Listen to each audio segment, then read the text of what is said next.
Hey, how's it going, everyone? Today, I want to be discussing Acts chapter 2, verses 46 and 47. And Acts is a book of the Bible that just describes the early church, and it gives us a great example of how the early Christians lived their lives. And the verse says, "Every day they devoted themselves to meeting together in the temple and broke bread from house to house.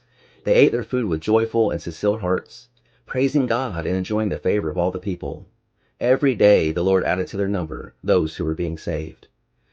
Man, this really hit me hard when I read it, because it says they devoted themselves every day to meeting together in the temple. It made me think of today's church, and we, most of us just go to church on Sundays, and that's 1 hour a week. If you made it to every single service, that's only 4 hours a week. And how many times do we ever even fellowship together to where we, like a family, every single day, just getting to know each other so close like they did? And this just, man, God used this to convict me just to go to church more. If they can come together every single day, surely we could make it 4 hours a week, or at least on Sundays and Wednesdays, at least 2 days a week.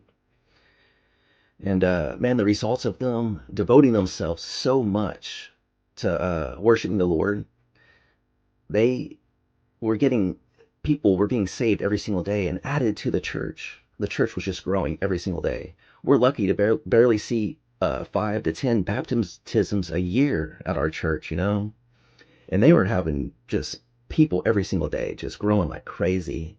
And it's because they devoted themselves so much to worship publicly in the temple every single day and privately from home to home every single night.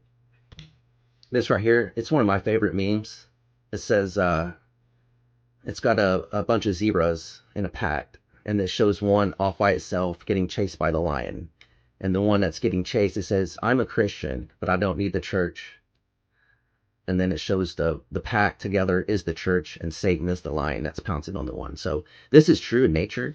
The zebras, when they're in a pack, the lions will attack them because the zebras will defend themselves and make the lions run off and leave.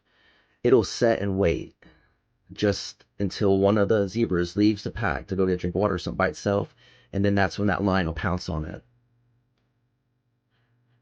So the more you're in church, the stronger you are. You start missing church, and that's when Satan's going to attack you. So I think that if we could just try a little harder, just to make an effort to be in church a little bit more, and to spend more time as a family together, and look at our brothers and sisters in Christ as a family, then maybe our churches will start seeing people being saved every single day instead of 4 or 5 times a year. And remember, the mystery's written, but not yet finished. I'll see you next time.